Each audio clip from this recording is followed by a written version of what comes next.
Shalom everyone and Shavua Tov. We are now in Parashat Bo. Parashat Bo, it's chapter 10 in the book of Exodus, verse 1. Parashat Bo is a very powerful parasha. This is the parasha of the Exodus, which means the plague of the firstborn, the whole thing about the matzah, maror, getting out of Egypt. This is this parasha. Okay, that fast, third parasha, we're already leaving Egypt. Okay, the story is not over, but it's a very important parasha because of that issue. The whole thing of Pesach is in this parasha. So now, some say the name of the parasha Bo is Bet Aleph, 2 letters. Bet Aleph. Bet is 2, the number 2. Aleph is the number 1, together 3. You have 3 plagues in this parasha.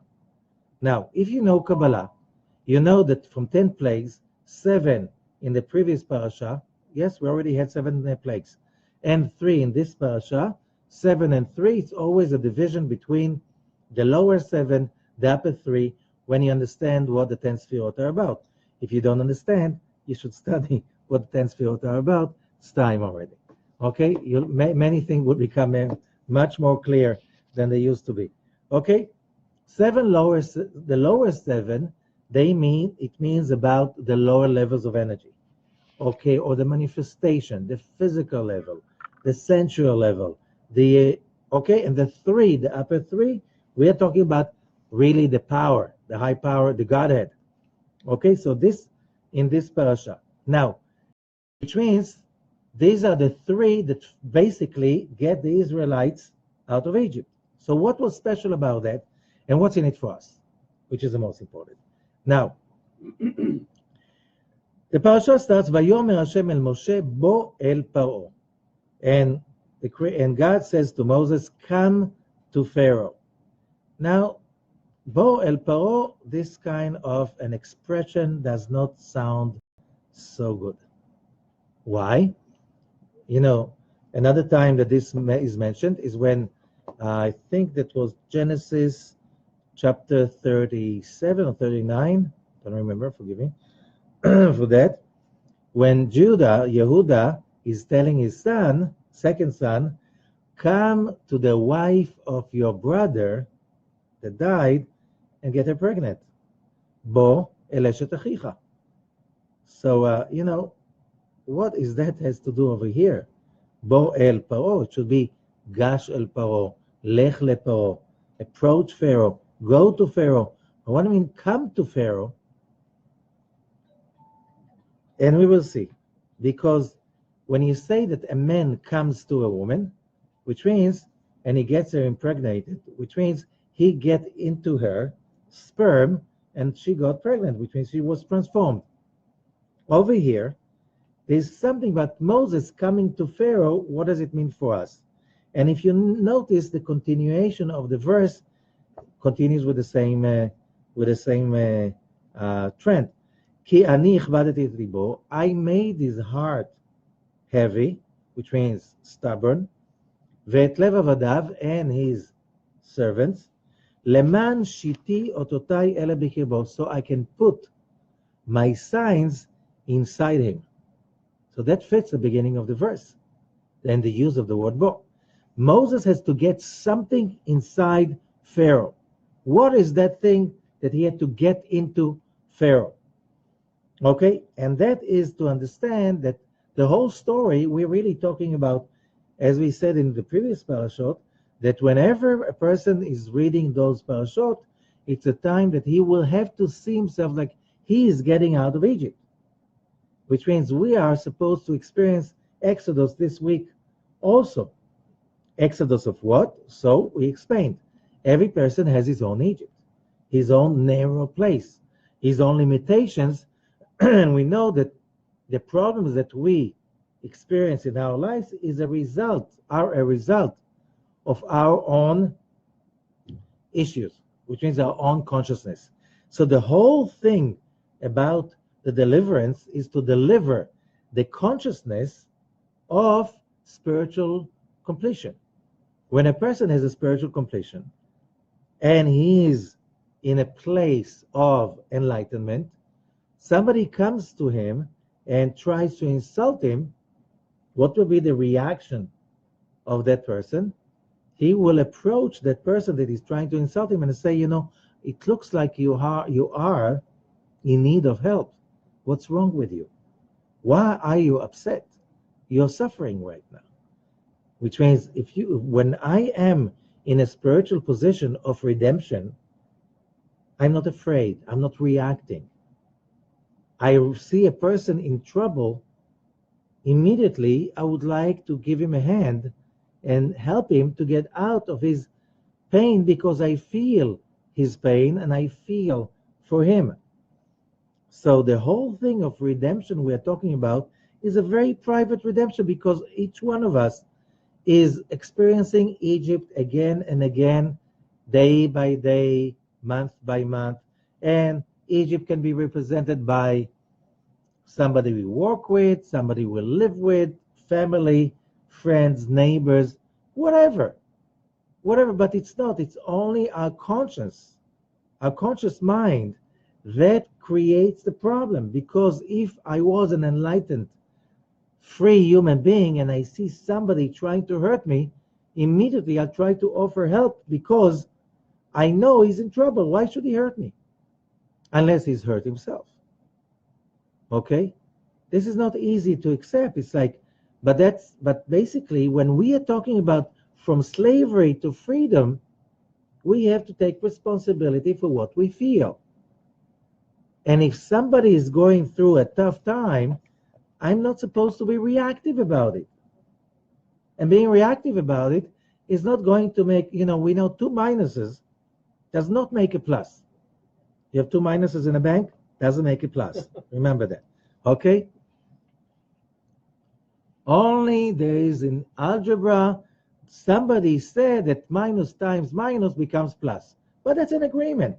But it doesn't happen in everyday life. It's not real. 2 people are miserable. It doesn't make them happy. Although misery likes company. This is not happiness. This is fake happiness. 2 people cry and shout and yell at each other. That doesn't make it okay. It doesn't make it okay. So when I see that somebody is wrong, being upset about it doesn't make it right. Doesn't make it right. It's just this guy is a slave to his own Egypt, and I joined the slavery. Now we have a slavery party. Okay, we 2 slaves partying together. Oh, we're slaves. Isn't the world terrible? Yeah, it's terrible. Isn't that miserable? Yeah, it's miserable. Everybody's been. Yeah, everybody's been. Everybody's a thief and a coward and a lion. And Rabbi Ashlag is saying, there's kind of enjoyment, like, joy of sitting together and complaining about everyone. Misery loves company. And what kind of joy is that Rabbi Ashlag is saying? It's like a mosquito bite, and you enjoy scratching it. And then you scratch it the whole day till it becomes a wound, right? And again, then you scratch it even with more vigor. Finally get a blood infection, right? Poisoning, and you die. That's what it does. This is what people do when they get together to complain, because you're a slave. You want to be a free human being, so stop the Pharaoh, stop the negativity, connect to the light, and find a way to solve the problem. Okay? Sitting and complaining is not solving anybody's problems. Being miserable, being sour, being negative, or being whatever bitter about it is not going to make the world better. There's nothing that connects you stronger to love others as you love yourself, which is the whole Torah staying 1 foot, right? How is that connected to this parasha? Because the parasha is speaking, as we said, about 3 plagues. That these 3 plagues finished Pharaoh in a way that finally he throws the Israelites out. He lets them out. Not just letting them out, they push them out. Okay? So now, the question is, so why did, it says in the Torah, okay, that the Creator says to Moses, Ani hichbadeti et libo, I made his heart hard. It's like taking responsibility. So what do you want from Pharaoh? You made his heart hard. What do you want from Pharaoh? And maybe now you understand the next verse that says, Leman tesaper b'oznei bincha, so you will tell the ears of your son, uven bincha, and the ears of your grandchildren, to learn from that you should educate also your grandchildren, not just your children. Okay? Et asher it'alalti b'mitzrayim. It'alalti means that I abused Egypt. Not nice. Is that nice? That's an education. That's not educational material. Abuse is not, it's not nice. And the answer is, if we think about it, what was the first plague? Blood. Okay? How long did it take? A week. Okay? After a week, Moses says, okay, let's stop it. And then Pharaoh said, okay, forget it. The moment the plague was over, forget it. You know what it is? Somebody is in you know what they say. There are no atheists in the foxholes. The biggest atheist in, the foxholes in the war, the moment the shells are starting to fall close to you, you start to cry, oh, please, God, save me, help me, whatever. It's like, and your fellow soldier says like, hey, you're an atheist. No, don't stop it. It's like, I want to pray right now. What happened? Oh, now that your body is going to die, he lets you go. He allows your soul, okay, go save my life. Save my life. And you know what? The Zohar says, then, let's say you prayed, and there was a miracle, and you've been saved. The Zohar says, if you have the wrong consciousness, that was a mistake.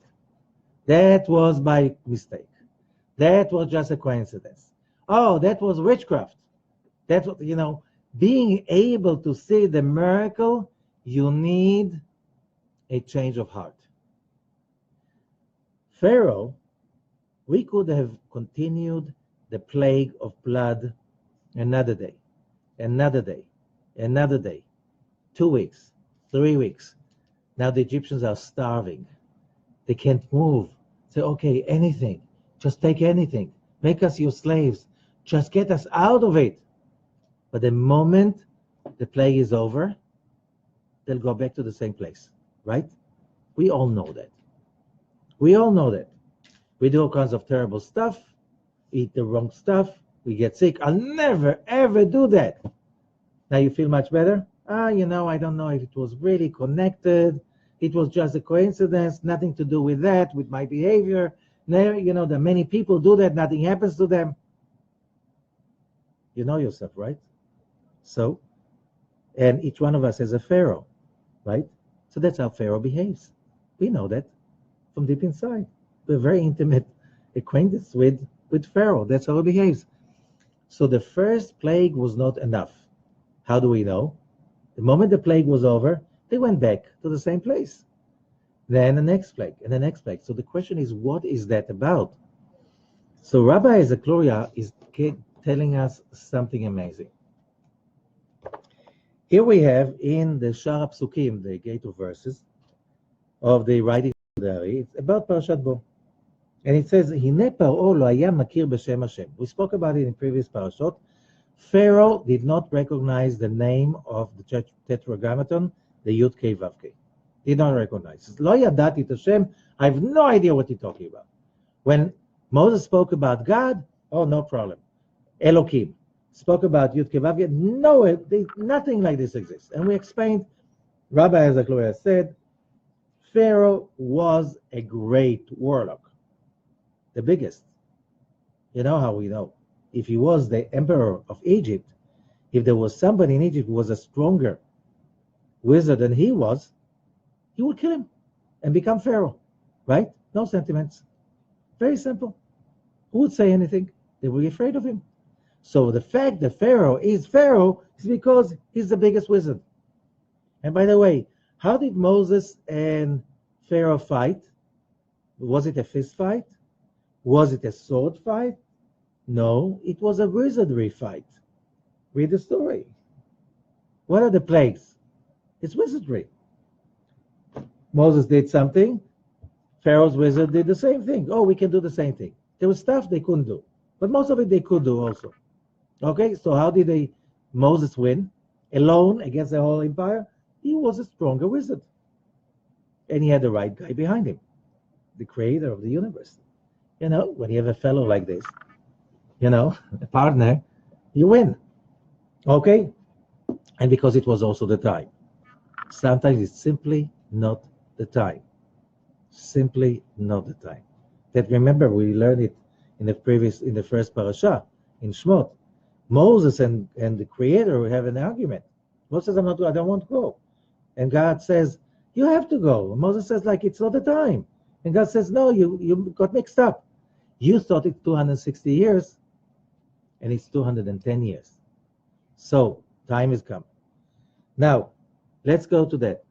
So Pharaoh, we said, he knew that his powers of witchcraft, slavery, using so many people, I don't know how many people lived in Egypt, maybe millions, and as his slaves to building pyramids or whatever he wanted, and simply just to take the money, he lived like a billionaire, and they lived a very, very poor lifestyle, right? So we know what lifestyle Pharaoh lived. He made sure we know. He made advertisement, PR, that's Pharaoh, right? You go to Egypt and you see how Pharaoh lived. How did the farmers that made the money lived? Oh, you don't want to know. Okay? Hospitals, forget it. What? Schools? What are you talking about? What about human rights? You're kidding me, right? They were slaves. They were serfs. Okay? And how come? Because they didn't believe that they deserve better. Believing that you deserve better, that's a change of state of mind. You need to have a state of mind believing, having faith. I am a spark of God and I deserve to be happy. Nobody, but nobody can take away my happiness. It doesn't matter who he is. He's a Pharaoh, he's the son of God, whatever. No one has an excuse to take it away from me. He is the representative of God on earth. Doesn't matter.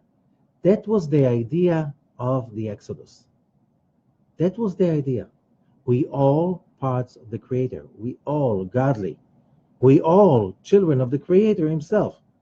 Now, so as we said, Pharaoh, so he was like denying the existence of God, but not God, a God, but Youdkevitch, the Tetragrammaton. As we learned, this is the consciousness of freedom, the freedom to love, the freedom to share, to care for others, the freedom to say, I love you, and I say no, because you're trying to exploit me.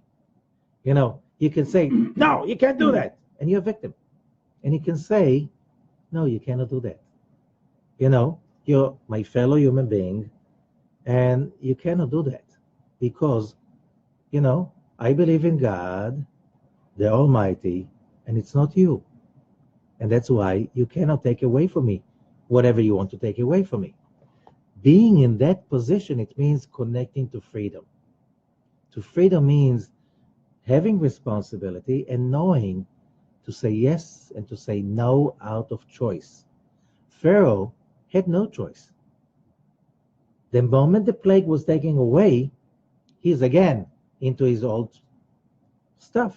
Like, people get sick, as we said, because they ate something, because of lifestyle and so on.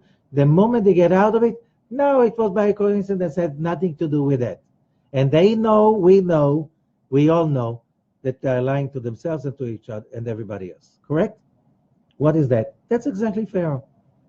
Now, how are we going to change that? How are we going to change that in a case that we are in a position that we are under pain, and we know the moment the pain will be over, we'll go back to the original sin, right? We know ourselves. How do we do it so when the experience is over, we'll be transformed, and we won't go back to the same old habits? So we need what? We need the names of God. These are the tools. That's why it's called the book of Shmot. the book of names. So, the continuation is that when Pharaoh spoke about Elohim, that's another name of God, which is judgment, he had no problem to talk about Elohim.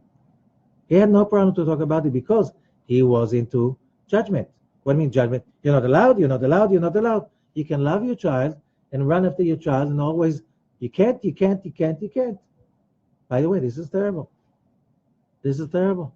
It's also when you see a grandmother that really loves her grandchild, and then the baby, he doesn't know even how to talk. He bumps into the table, he gets hurt, he's crying. So his grandmother takes his little hand, hits the table, says, hit the bed table. Awful. Horrible. It's like you're already training your grandchild to blame and to put the responsibility on someone else before he knows even how to talk. That's horrible, doing something like this. You're just training them that you should never take responsibility. That everyone be angry about the chairs the rest of your life. You see people get, hit by a chair. They're already 40 and they get crazy about the chair. Why? You know why. They're being trained to blame since they're babies. That's horrible. Okay? This is not being a free human being. Free human being saying, okay, I bumped my leg into the chair. It's very, very painful. You can't be angry about the chair, right? You can't. You're going to be angry. What are you going to do? You're going to educate the chair. The next time you're passing by, the chair will move aside. That's not going to happen. So, why are you angry about the chair? Because you are trained, you're conditioned. It's somebody else's fault. You are a slave, you're a servant. You can never be free to be happy. You can't be happy and be a slave. Doesn't work. Even the Talmud says, Eved patur mi-mitzvot. A slave is exempt of the mitzvot. Why? You're not free. So what are the mitzvot about? It's about the job of achieving freedom, achieving happiness, the freedom to be happy anytime. Yes, even when somebody is giving me a hard time, I'm free to be happy. But that's not nice. Somebody's trying to insult you and you're happy. That's not nice. You should you can insult him. He's trying to insult you and you don't get insulted. Instead, do you want to hear a joke? I had a very good joke. The guy is trying to insult you. This is not nice doing that. You should cooperate a little bit, right? This is the way we're being trained. Also, he insults you, you won't get upset? No, I won't. Why? When I got up in the morning, I thought to myself, what do I want to feel today? And I said, I want to be really happy today. And this guy is coming right now. It was not on my plan that 1:30 p.m. to be upset. 1:30 p.m. I was planning to be happy. So you know what? I'm going to be happy. But he wants to insult you. Look, it's not in my agenda. Sorry about it. As Rav Ashlag is saying, this most amazing words. When he came to Jerusalem, when Rav Ashlag moved to Jerusalem in 1922, and he started to teach Kabbalah in the open, one of his relatives in Warsaw got really upset when he heard about it. So he wrote to him this very upset letter. How dare you? Who do you think you are? Don't you know it's not allowed? You should not. And so on, all of this righteous stuff. And Rav Ashlag sends him a letter back. And his letter, he opens, Lesimchati ani yachol lishtatef betzarcha. I'm very happy to tell you that I cannot share your sorrow. I know you're very sorry about it, that I'm teaching Kabbalah. I'm very glad to tell you I can't share with you that sorrow. Remember that. Somebody comes to you with a lot of anguish and he wants you to be in pain yourself. And just say to him, Lesimchati. I'm very glad to tell you I cannot share with you your pain. In our society, you have to. What does it mean? Somebody's upset. You have to get upset with him. What did we say? Minus and a minus gets you a bigger minus. Okay, remember that. Okay? Now, and by the way, how would you help somebody if you get upset together with him? That you have a Satan party. Because who celebrates on you guys? Huh? Satan, the dark side. He now had 2 for 1. He had 2 for 1. 2 victims. Okay? Maybe you're right, but you're dead right. We want to solve that. We want to achieve a state of mind that nobody can enslave us. How do we do that? What are the tools? These are the tools that we're learning in this parasha. Bo el Paro, it's like mate with him.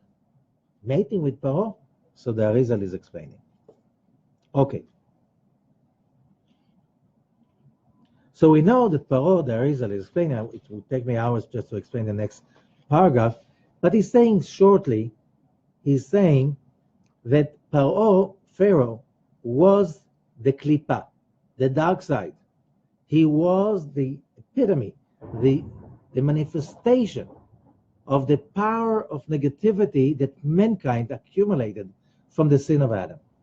Now it was a time to remove that darkness, to remove that anguish and misery and religion of misery, okay? To remove it at the core. Now, the way to do that, it says, והנה כאשר על ידי המכות הבאות עליו, through the plagues softened Pharaoh. הודה, לא רצה להודות אלא בבחינת ההוויה של דין. He admitted that he was wrong. He was starting to change. Still, not all the way. You can find it, it says over here, chapter 9, verse 27. Chapter 9, verse 27, it says like this. וישלח פרעה, that's in the previous parasha. ויקרא למשה ואהרון, and he calls Moses and Aaron. ויאמר עליהם, חטאתי הפעם, I sinned. This time. Hashem הצדיק, Youdkevitch is the righteous. ואני ועמי הרשעים. And me and my people, we are the wicked. Wow, repentance. He became a tzaddik. Was he? Says, no. The way he wrote it, he said it, he says, Hapam Hashem HaTzadik Va'ani, initials Hey Yud, Hey and Vav. He simply admitted the power of the Youdkevitch, but he turned it backwards, which means judgment. You know what? Yeah, but you know those people that are very self-righteous? They're very religious. They love God. They're into God. And everybody who dares not to follow God, brimstone and fire. The guy is following God. No, he's following judgment of Pharaoh. That's a belief in disguise. How do you know, says Rav Ashlag, that the person is really connected to God? Very simple. There's a very simple feedback. The moment you connected to through the Youdkevitch completely, you cannot give what you don't have. You experience happiness and you project happiness to others. And you know what comes from the heart goes to the heart. You see that somebody makes a mistake, you come to, you're wrong, you can't do that, this is a mistake, this is a transgression, you'll rot in hell. Who wants to listen to that? Who can really listen to that? Who can be educated this way? Can you educate a child talking to him this way? Can you educate a grown-up at work behaving this way? The moment you come at somebody with such a rage, like self-righteous judgment, nobody is willing to listen. Everybody shuts down. Correct? You want people to listen? Send them light. When they feel a wave of light, of caring and loving, and that you embrace them, they listen to you. And then you can say the harshest words. You know, they feel that you care for them. It says, I really want you to know that this and this and this, some people say you can get really bad results. So what do you think? And when you say it with a smile, with love, with appreciation, people listen to you. But when you come to somebody, no, you can't do that, people shut down. Pharaoh, say, oh, we want to be righteous. But on the judgment side, says Rabbi Azakluria, you're not there yet. You have some way to go. So we are talking about the fight between Pharaoh and the Israelites is happening right now inside ourselves. Pharaoh is that part that pushes us always towards, yeah, you're right, but you're dead right. And the Israelites are the forces, as the Zohar says, the forces of the neshama, the soul, that want to embrace everyone, that knows that the other person is also your partner in the journey. And you know what? When he's going to be happy, it's much easier to walk with him. And to prove he's wrong, that he's wrong, what good would that be? If you're going around with somebody, you're going out at war. There's a war in the battlefield. There's a battlefield of economy, of anything. And your teammate is like this little victim that is like, I'm wrong, why, I'm making so many mistakes, I'm wrong. He's not fighting you anymore, but you don't have a partner anymore. You just took him out of the, he's not a fighter anymore. You can count on him. You should send him home, post-trauma, right now. It's just a heavy weight on you. There's no way to work it out this way. And it doesn't matter who's the person. We all have been part of Adam and Eve, all of us. We are all mates in the same team. In the same team, trying to get the same thing, which is called happiness to all of mankind. That's the goal for all of us. Now, how do we do that? Where do we take the power? So the Arizal is continuing. And he says, V'Hashem Yitbarach Ratza lachniya et libo. So the Creator wanted to subdue the negativity of Pharaoh. Ulevatel metziyuto, and to cancel his existence. Why? Who wants to go around with this kind of Pharaoh inside him? Nobody should be happy. Nobody is allowed to be happy. Nobody can be happy. Nobody has the right to be happy. Like, who do you think you are? You're just garbage, and you're garbage, and you're garbage. It's your ego. It's your ego. It's your ego. It's your garbage. That's Pharaoh. Bringing people to that place. This is idol worshiping. This is idol worshiping. You know what? One of the first things you notify you are in a cult is everybody tell you it's your ego, it's your garbage. It's your ego, it's your garbage. Why? After a short while, you just sit there whimpering, like, I don't deserve anything. I'm just garbage. So what good did we get over here? You don't have anybody to fight with. Oh, but you have a subject, a serf to control, right? He's not working in his full capacity, but at least you have somebody to step on. That's very good for your ego. If somebody is going to worship you, that's what Pharaoh needed. He needed worshipers. He did not want partners. Okay? And because we all have this Pharaoh, we all do that to each other. How many of us try to fix something by telling somebody else that he's wrong and they were insulted? We all do that. Sooner or later, we do that. And what good did he get out of it? Now he's more functional? No, he's upset. When a person is upset, what happens to his IQ? 0, 0, 0.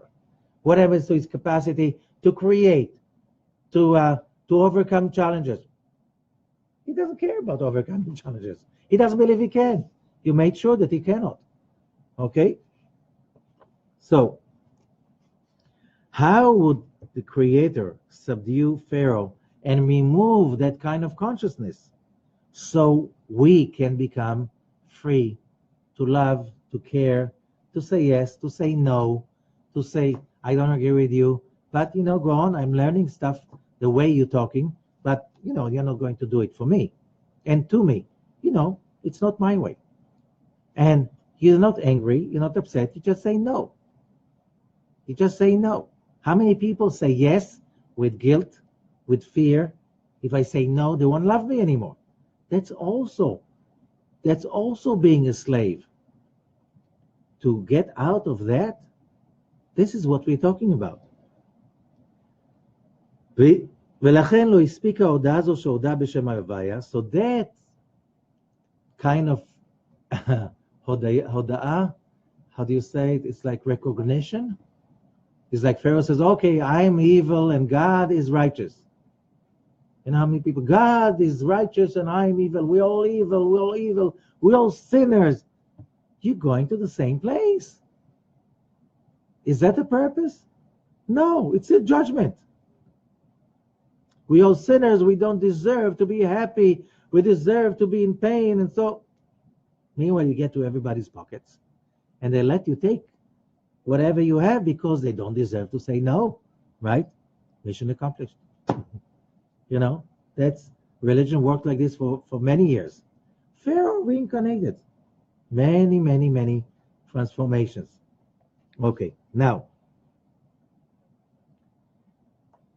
אלא זה אמר כתוב, this is why it says in our parasha, now that was all a kind of introduction to this parasha where it says, למען שיתי אותותיי אלה, in order that I will put my signs בקרבו, within him, inside him.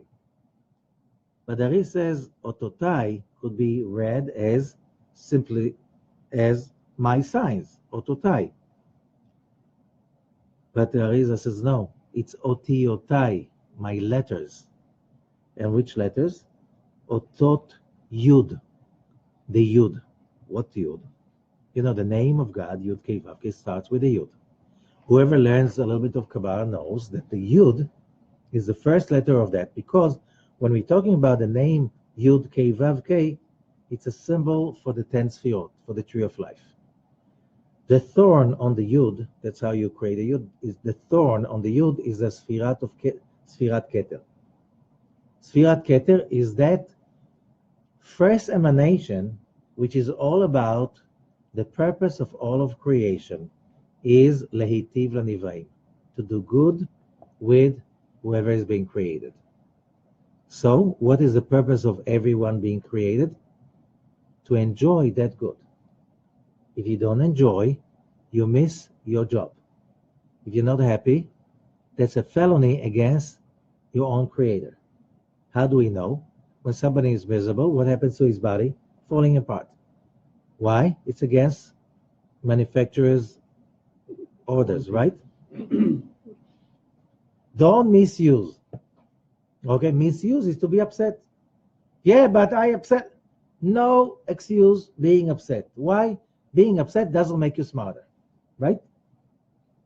Doesn't make you more powerful. Being upset, you physically become weaker. Your immune system falls apart. So, is there any mitzvah to be upset? There's no mitzvah to be upset. Is there any mitzvah to be angry? No mitzvah to be angry. There's only mitzvah to be happy. When you're happy, it's easier to solve problems with it. I can't be all happy all the time. That's a religion of Pharaoh. Of course you can. Not just you can, you're supposed to. That's being freedom, that you can be happy anytime you want. Even though you have all kinds of excuses why not to be happy, and you overcome those excuses. So when you overcome, who is a hero? The one who overcomes. That's a real hero. Overcome what? His inclination to be upset, to be miserable. Now, again, the tools, the Yud. What is the Yud? So we said the thorn on the Yud, that's a keter. After that, you have a Yud. The Yud is where all the power is there, ready to unfold. How do you start to write a Hebrew letter? You start a Yud. And then you continue. You want to make a Hey, a Kuf. You want to make a Shin. It's all start with the Yud. The Yud contains everything. Kulam bechokma asita, everything is in the Yud. So when you get that Yud inside Pharaoh, deep inside, you're blowing from within. And when you're blowing from within, that was the purpose, because Rabbi Zechariah said, the purpose was to remove Pharaoh forever, levatel metziuto, that he will not disappear, that he will disexist. Disappear, maybe he's hiding somewhere. Disappear. But this exists means that levatel metziuto, so he's not existing whatsoever. You know what? The Exodus destroyed Pharaoh. First of all, we know after the Exodus, in all the excavations, the Egyptians never built pyramids anymore. They never mummified anymore. They were never an empire anymore. Their powers diminished. And their sorcery, of course, diminished. 40 years later, when Joshua comes to the Holy Land, to the Promised Land, does he find any Egyptians over there? No. But we know during the Exodus, Egypt was ruling all of West Asia, all the way up to Turkey. What happened to them? The power disappeared. This exists. The power, because they ruled over those countries with witchcraft. You know what? They found the methods. You know, like voodoo, you heard about voodoo? They found that place, it was in a temple in Egypt, that they would write the names of the kings and the cities they ruled over, and they made black magic on it, like voodoo. And they found the devices. And all the rulers of Canaan became their serfs, their slaves. That's what, when the Israelites coming out of Egypt, do they find any army on the borders? No, the Egyptians didn't need any army on the borders. They ruled people through witchcraft. Is it that different than today's rulership? In some terrible places that people are just there because they're afraid to leave, because somebody made sure they don't leave because, oh, you don't deserve it. Nobody will give you such a salary. You're nothing. You're nobody. So you don't call it witchcraft, but that's brainwashing. By taking somebody's right to feel that he deserves to be happy, this is slavery. That's how people rule people. That's how people abuse people. And we are here to overcome, because, we talk about them. We all, if we are here in a body, we have this kind of a slavery. That we suffer because we believe we're supposed to suffer. Because we're miserable because we believe we deserve to be miserable. Because we don't believe we can overcome it. We don't believe we have the power to be happy just because I want to be happy. And I don't need any excuses for that. No, we are planning a big party. I'm so excited about it, in America. Oh, we're going to have this. Oh, I'm so excited about it. Why do you need any excuse to be excited? Just be excited because you're born to be excited. That's it. I'm excited because I'm excited. Yeah, I'm excited, but what happened that you're excited? I got up this morning and I decided to be excited. Isn't that good enough to be excited? No, only when I get $1 million, I'll be excited. It doesn't work. That's a lie. You get excited, you get whatever you need. Okay? And people are, only when I get married, I'll be excited. You'll find another reason to be upset. Don't worry. Only when I get the job, I'll be excited. People always look for excuses. Be excited now. But what for? You know what? Getting excited is hard enough. And when you're excited because you decided so, you deserve it. Why? You have to fight. It's like swimming up the stream. Like a salmon, going back to the source, flying up the stream. It's not so easy to be excited. Trying hard to be excited, you deserve it because you tried, just because you tried hard enough. You don't need more than that, because you create your own excitement. But the moment you wait for something to make you excited, you're a slave. You're a slave. What do you need that? This is a fake excitement. Oh, we are going to a trip The more it costs, the more excited you are, right? Fake, fake, fake, fake. And then people go, I used to teach in Vegas. The worst place to go was to the strip. The most terrible faces you could see of depressed people, depleted. They were so excited they're going to Vegas. They come to Vegas and they're like zombies walking the streets from one casino to another and all deflated. All the energy is out. It's like dangerous to look at their faces because it's so negative.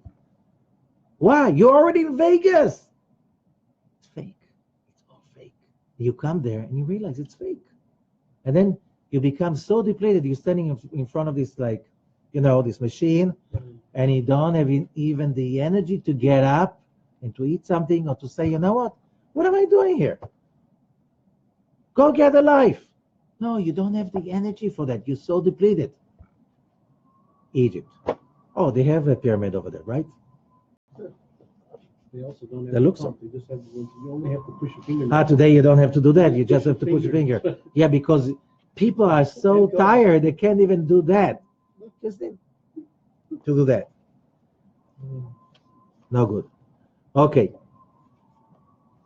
So the Yud contains all the other letters. So, and all the other letters which are 10 Sefirot. So if you take that level which is called Chokhmah, the level of wisdom, the level of all the light of the creation, and you write it this way, Yud, Vav, Daled, Hey, and Yud, Vav, Yud, Vav, Hey, and Yud, you have 10 letters. That's called the Milui. That's a complete name. 10 letters, 10 Sefirot. When you inject that into the midst of the dark side, it explodes from within. Did you see the Matrix? Matrix 1. This part when Neo goes right into the smith and blows him from within. Why? Because nobody can take my freedom away anymore. Nobody can make me his slave. Nobody can convince me that feeling horrible and fear and negative and dying is a virtue. You know what? I give it up. I give it up. How do you do that? You have to get the light within. So when we're saying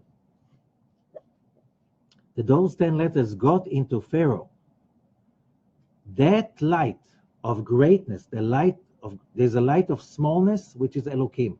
It's like, I believe in God, and if God wants me to be miserable, I'll be miserable. That's called katnut, thinking small. And those people, of course they believe in God. Oh, of course they follow his rules. Of course.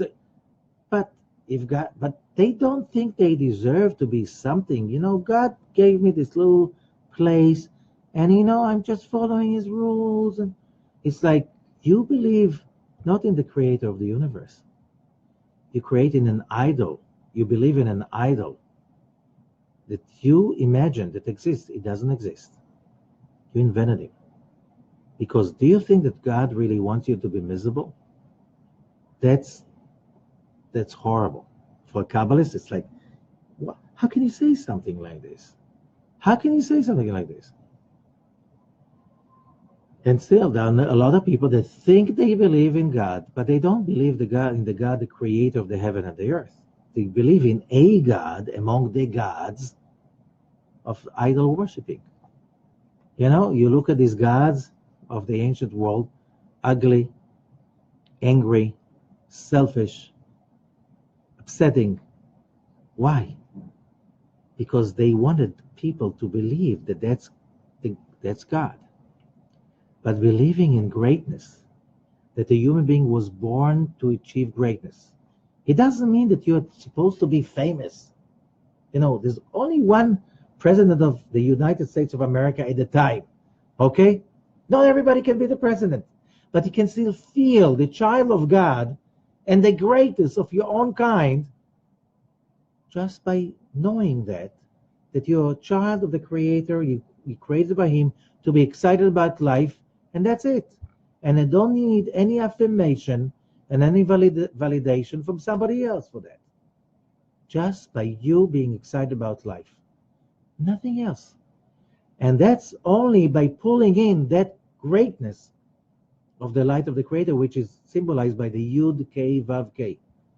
So when we meditate on the Youdkevitch, and that's, by the way, it's in the Shulchan Aruch, it's in a book of laws. You get up in the morning, what is said, Gaber Kari, raise up like a lion, and imagine the Youdkevitch in front of you.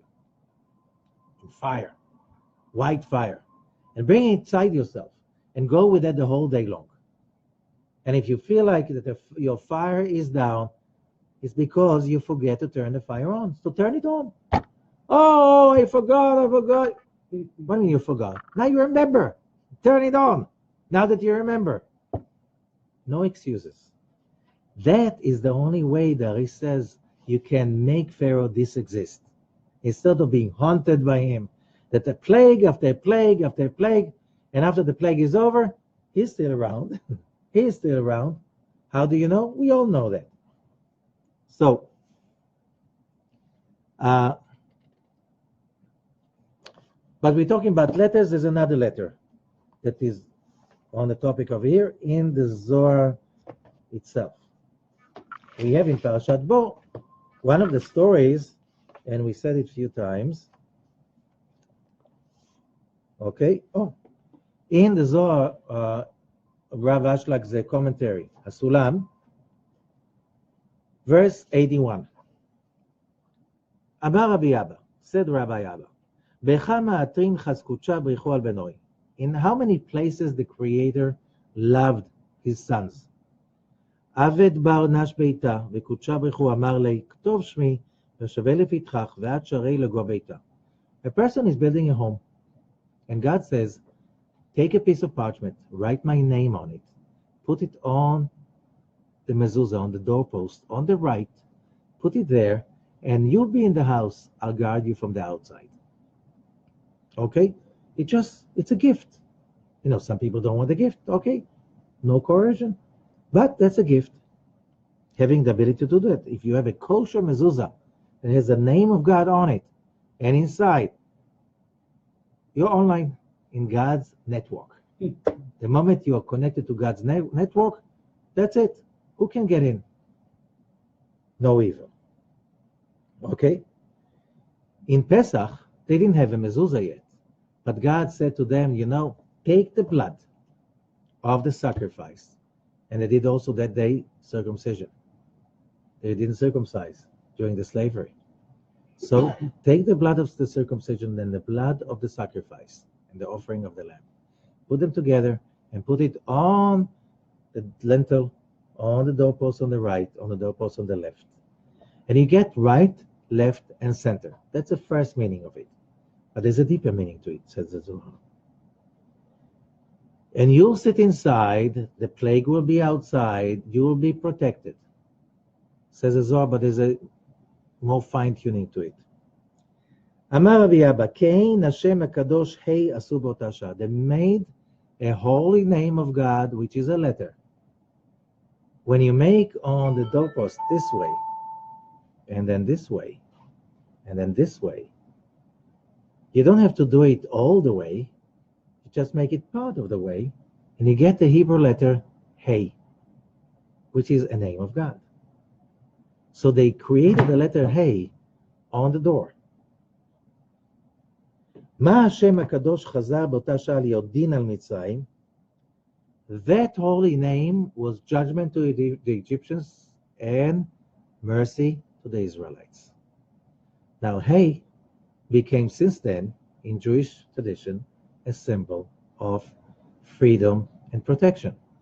Hey, we know that every Hebrew letter is also a number. Hey is 5. That's where the Chamsa came from. Chamsa means 5. If you go to like North African Jewish communities, Chai of ancient times, old times, in all the Chamsas you have a hand, but you have the letter Hey inside. That's what makes the protection. Not the hand, but the 5, but the letter Hey, like the Israelites in Egypt. This is the source of the Chamsa, which means Again, when it says come to Pharaoh, it means you want to destroy the negativity, you don't shut it down, you don't shut it off, you don't go away from it, you don't run away from it. You have to get into it and put the letters inside, the letters of holiness. Those letters of holiness, when you bring in that holiness within, that destroys the darkness from within. And the result, freedom. That plague, the last 10th plague, what was the result? The Israelites left Egypt. Why didn't they leave earlier? They were not capable of thinking it's possible to leave. Leaving Egypt means leaving the box. You know, all these like stories about this bird grew up in a cage, you open the cage, won't go out. You know, we all have our own Egypt. In order to be able to get out of the box, which is freedom, which is total responsibility, which is no blame, which is forgiveness. It doesn't mean that you forget, but it means you're not angry, because when you're angry about somebody, you are the only slave in the picture. You are a slave to that anger. Nothing else. You know what they say? When you hate somebody, it's like somebody is drinking poison and expecting somebody else to die. So when you're angry, you enslave yourself to Pharaoh. But what about that person? I don't know. But when you're angry, first of all, you are not capable of dealing with a problem because you're a slave. And a slave cannot solve problems. A slave knows how to make problems, how to what's the word? How to sustain problems. A slave will say, "Oh, it's impossible." A slave will say, "Nobody ever did it." A slave will say, "Nobody can do it." A slave will say, "This problem is impossible." That's a slave getting out of the box, saying like, "We have to try, and if you try hard, together with the Creator, we might do it." And you know what? The reward will be, first of all, that we tried. Second, you try genuinely, you'll make it. How? I have no idea, because it's outside the box. And this is the message of this parasha, to get into the problem with bringing light. And if it doesn't help, you have to bring more light. If it doesn't help, you have to bring even more light, till you get amount of light, which Rabbi Akiva is saying, the Ethics of the Fathers. Yagata umatzata ta'amin.